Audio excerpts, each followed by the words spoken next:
দর্শক, বেগম খালেদা জিয়ার মৃত্যুতে ঝিনাইদহে শোকের ছায়া নেমে এসেছে। আমরা ঝিনাইদহের সম্মানিত শীর্ষ নেতারা এখানে অবস্থান করছেন। বিএনপির কার্যালয়ে তারা ছুটে এসেছেন, বেগম জিয়ার মৃত্যুতে শোক প্রকাশ করেছেন। ঝিনাইদহে শোকের ছায়া বিরাজ করছে। আমরা শীর্ষ নেতাদের কাছে একটু বেগম খালেদা জিয়া সম্পর্কে কিছু তথ্য আপনাদেরকে জানানোর চেষ্টা করব। সম্মানিত নেতা, আসসালামু আলাইকুম।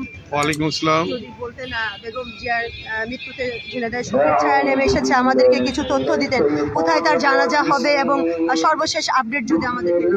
আউযু বিল্লাহি মিনাশ শাইতানির রাজিম, বিসমিল্লাহির রহমানির রহিম। আপনারা জানেন, সারা দেশব্যাপী জানেন, আমাদের গণতন্ত্রের অতন্ত্র প্রহরী, তিনবারের প্রধানমন্ত্রী আমাদের বেগম খালেদা জিয়া এবার গিয়ার হাসপাতালে দীর্ঘদিন অসুস্থজনিত কারণে চিকিৎসাধীন ছিলেন। আজ ভোর 6টার সময় উনি এহলোক ত্যাগ করে পরলোকে চলে গেছেন মহান সৃষ্টিকর্তার ডাকে সাড়া দিয়ে। আমরা তার বিদেহী আত্মার প্রতি শান্তি কামনা করি, মহান রাব্বুল আলামিনের কাছে দোয়া করি আল্লাহ যদি তার কোনো ভুল ত্রুটি থাকে আল্লাহ যেন মাফ করে দেয়, এবং এই দেশবাসীর জন্যে উনি অতন্ত্র প্রহরীর মতো তিনবারে প্রধানমন্ত্রী ছিলেন।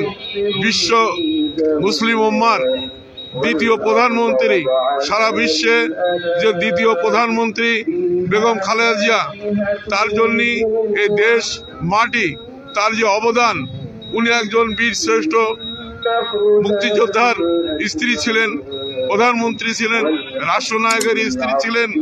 সব মিলে ওনার অপরিসীম অবদান, মহান রব্বুল আলামিনের কাছে দোয়া করি আল্লাহ যেন তার সমস্ত ভুল ত্রুটি ক্ষমা করে বেহেশতের উচ্চ মাকাম দান করেন, আমিন। কামাল আজাদ পান্নু, আপনি যদি একটু বলতেন বেগম জিয়াকে নিয়ে।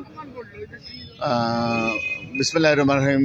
বেগম খালেদা জিয়া, যিনি শুধু আমাদের বিএনপির চেয়ারপারসনই নয়, তিনি বাংলাদেশের মুক্তিকামী মানুষের নেত্রী, জনতার নেত্রী, যিনি তার জীবনে আপোষহীন নেত্রী হিসেবে বাংলার মাটিতে নিজেকে প্রতিষ্ঠিত করেছেন, যিনি যার জীবনের কোনো কারোর সাথে কখনো আপোষ করেন নাই। তিনি তিনবারের সফল প্রধানমন্ত্রী ছিলেন। তিনি গণতন্ত্রের জন্য, বাংলাদেশের স্বাধীনতার সার্বভৌমত্ব রক্ষা করার জন্য একজন অতন্ত্র প্রহরী ছিলেন। তিনি বাংলাদেশের প্রথম মহিলা প্রধানমন্ত্রী এবং এই বিশ্বের মুসলিম উম্মার দ্বিতীয় প্রধানমন্ত্রী হিসেবে দায়িত্ব পালন করেছেন। আমরা ওনার আজকের এই চলে যাওয়া, আজকের এই মৃত্যুতে আমরা শোকাহত। শুধু বাংলাদেশে ঝিনাইদহের মানুষই নয়, আর সারা বাংলাদেশের মানুষ কিন্তু শোকাহত।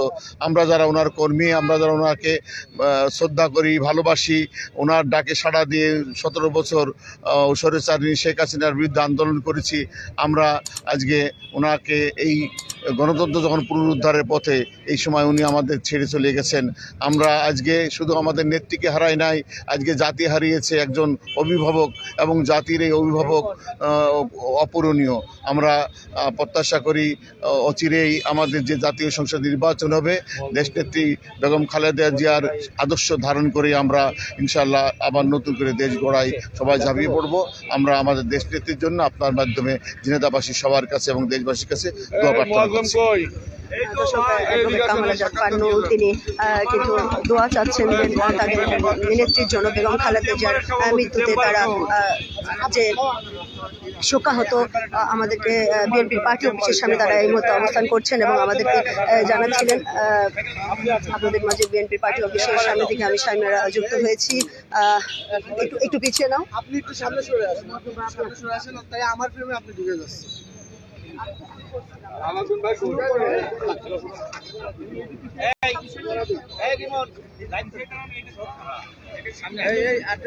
দর্শক, এখানে চেম্বার অফ কমার্সের সম্মানিত সভাপতি এখানে উপস্থিত হয়েছেন। আমরা তার কাছ থেকে বেগম খালেদা জিয়ার যে মৃত্যুতে তারা শোকাহত সে ব্যাপারে আমরা কিছু জানবো। আসসালামু আলাইকুম। বিসমিল্লাহির রহমানির রহিম। আমাদের বাংলাদেশের গণতন্ত্রের মা বেগম খালেদা জিয়া, তিনি আজকে ভোর 6টায় মৃত্যুবরণ করেছে।